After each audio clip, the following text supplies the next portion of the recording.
ओला dock YouTube channel को subscribe करें और बेल आइकॉन को दबाना मत भूलें। Assalamu alaikum. My name is Dr. Adnan Mahmood. I practice in dermatology and aesthetic medicine. My clinic is situated on Main Jail Road. It is in Punjab Medical Center, 5 Main Gulberg Jail Road. I work there in the evenings. I practice there in the evenings, and usual timings are between 6 to 9. My special area of interest is in laser, anti-aging and other aesthetic issues which are confronted in daily life. आज हम बात करेंगे issue जो कि बहुत ज़्यादा लोगों के जहनों के अंदर होता है और वो एडवाइस सीख करते हैं, वो डार्क स्पॉट्स हैं। पाकिस्तान के टॉप डॉक्टर्स के साथ अपॉइंटमेंट बुक करें, वो भी पेशेंट फीडबैक देखते हुए। लाखों लोगों की तरह पाकिस्तान के सबसे बड़े डॉक्टर नेटवर्क का फायदा उठाएं और आज ही ओला डॉक ऐप डाउनलोड करें। ओला डॉक, डॉक्टर का अपॉइंटमेंट आसानी से। डार्क स्पॉट्स एक वाइड टर्म है, एक ब्रॉड टर्म है, जिसके अंदर काफ़ी सारी चीज़ें आ जाती हैं। Dark spots are age related, age spots कहते हैं उनको। एज वी प्रोग्रेस, हमारी एज ज़्यादा होती है तो सन एंटीजनीज या डार्क स्पॉट्स बनना शुरू हो जाते हैं। उसके अलावा कुछ लोग होते हैं जिनके अंदर टेंडेंसी होती है फ्रैकल्स की, जो कि जेनेटिक भी होती है और एक्वायर्ड भी होती है because of secondary to some hormonal issues या देयर एक्सपोजर टू सन। कुछ लोग सन से सेंसिटिव भी होते हैं, उनको सोलर डर्मेटाइटिस होता है और इश्यूज़ होते हैं। कुछ लोगों को इन्फ्लेमेशन होती है जिसकी वजह से पोस्ट इन्फ्लेमेटरी हाइपर पिगमेंटेशन हो जाती है। कुछ लोग होते हैं जिनको प्रेगनेंसी के बाद ये मेलास्मा या कोलास्मा कहते हैं, जिसके अंदर पिगमेंट्स जो हैं वो इकट्ठे होना शुरू हो जाते हैं स्किन के अंदर। ये सारे कंसर्न्स होते हैं लोगों के, स्पेशली जब जो हमारी एशियन स्किन है उसके अंदर कलर डिसऑर्डर्स जो हैं वो पिगमेंट डिसऑर्डर्स काफ़ी ज़्यादा होते हैं। इसके लिए हम दो चीज़ें कर सकते हैं। एक तो नॉन मेडिकल चीज़ें हैं जिसमें लाइफस्टाइल मॉडिफिकेशंस हैं और एक फिर मेडिकल ट्रीटमेंट्स हैं। एक तो general care of your skin है, you should mind your skin, you should take care of your skin. अगर आप अपनी स्किन का अच्छा ख्याल रखेंगे तो इसके चांसेस या प्रोबेबिलिटी कम हो जाएगी और इसकी सेवरिटी भी कम हो जाएगी। उसके अंदर ये है, सबसे पहली चीज़ तो ये है कि आपको कोशिश करनी चाहिए कि अपनी हेल्थ को मेंटेन रखें। आपकी अच्छी हेल्थ होगी तो वो गुड हेल्थ जो है वो आपके फेस के ऊपर और स्किन के ऊपर रिफ्लेक्ट करेगी। So you should watch your health कि आप रेगुलर अच्छी स्लीप लें, अच्छी डाइट लें, धूप से बच के रहें क्योंकि धूप हमारे लिए बहुत ज़्यादा नुकसानदेह है, specially in context of this pigmentary disorders. हमारे मुल्क के अंदर सूरज बहुत ज़्यादा अरसे के लिए और बहुत ज़्यादा सिविरिटी के साथ रहता है, तो हमें उससे प्रोटेक्ट करना चाहिए, अवॉइड करना चाहिए कि जो बहुत ज़्यादा धूप वाले पीरियड हैं, दैट इज़ 11 to 3-4 PM, आप अवॉइड करें डायरेक्ट सन एक्सपोजर।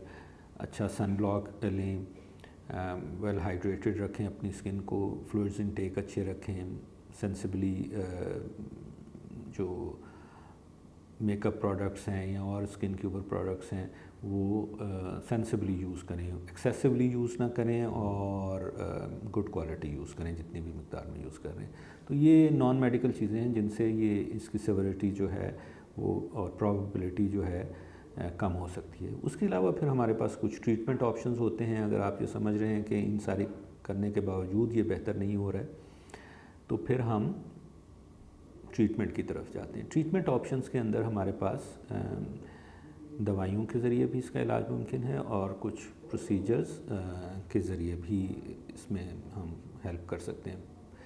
दवाइयों के सिलसिले में तो बेहतर यही है कि आप एक क्वालिफाइड प्रॉपर डॉक्टर के पास जाएं, उससे एग्ज़ामिनेशन करवाएं और फिर जो वो सन ब्लॉक या आपको दवाई लगाने के लिए देते हैं या सीरम्स देते हैं वो आप यूज़ करें। Serums are good options, they are more safe and they are effective as well. कुछ कंडीशंस ऐसी होती हैं या उस तकलीफ़ की सेवरिटी इतनी ज़्यादा होती है कि फिर खाली दवाइयों से उसका फ़ायदा नहीं हो रहा होता है या वो डिज़ायर्ड रिजल्ट्स नहीं आ रहे होते हैं, तो फिर हम उसमें प्रोसीजर्स ऐड करते हैं जिनके अंदर डिफरेंट प्रोसीजर हैं और वो आपकी कंडीशन और आपके जो ट्रीटिंग फिजिशियन हैं उनके अपने तजर्बे और उनकी अपनी प्रेफरेंस या उनकी जो चॉइस ऑफ ट्रीटमेंट है वो उसका फ़ैसला कर सकते हैं बेहतर कि उनको कौन सा ट्रीटमेंट ऑप्शन देना चाहिए। और वो काफ़ी सारे रेंज करते हैं, केमिकल पील्स हैं, उसके अलावा लेज़र्स हैं और प्रोसीजर्स हैं।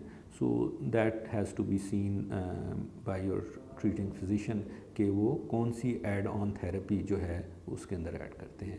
لیکن دیر آر اویلیبل آپشنس جن کے ریزلٹس بہت اچھے ہو سکتے ہیں اور یہ ٹھیک ہو سکتا ہے.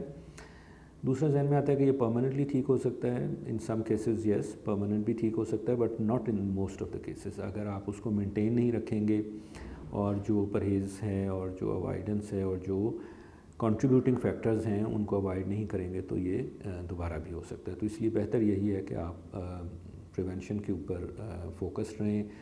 Prevention is better than cure and it is true in this case as well. So these days YouTube and other social media جو options ہیں they are flooded with remedies. اب اس میں ایشو یہ آتا ہے کہ sometimes these remedies might work in some cases جو کہ ابھی بالکل شروع میں ہیں اور کم سیورٹی کے ساتھ ہیں اور ان کو کوئی اور ایسوسیٹڈ ایشو نہیں ہے تو اس کے اندر some of these might work but not in most of the cases. ایک تو یہ ہے کہ نہ صرف یہ ہیلپ فل نہیں ہوتے ہیں but in some cases they might cause side effects and serious burns and they might complicate them, they might even worsen these. So my recommendation is کہ don't play with your face. جو especially face کا skin ہے وہ پہلے ہی under stress ہے because of the problem, اور اگر آپ اس کو غلط طریقے سے اپروچ کریں گے تو وہ اور زیادہ کمپلیکیٹ ہو جائے گا. So it would be wise کہ آپ صرف پریکاشنز تک اور روٹین کیئر تک اس کو رکھیں. لیکن جب آپ یہ سمجھتے ہیں کہ اس کی تکلیف کی سیورٹی ہے وہ اتنی زیادہ ہو گئی ہے کہ اس کے لیے آپ کو کسی ایڈوائس کی ضرورت ہے تو پھر آپ پروفیشنل ایڈوائس ہی لیں instead of experimenting on your skin through Facebook اور Google. So these were few words from me, or I hope that they might help you, and I am so grateful for your patient listening. Have a good time. Take care of yourself.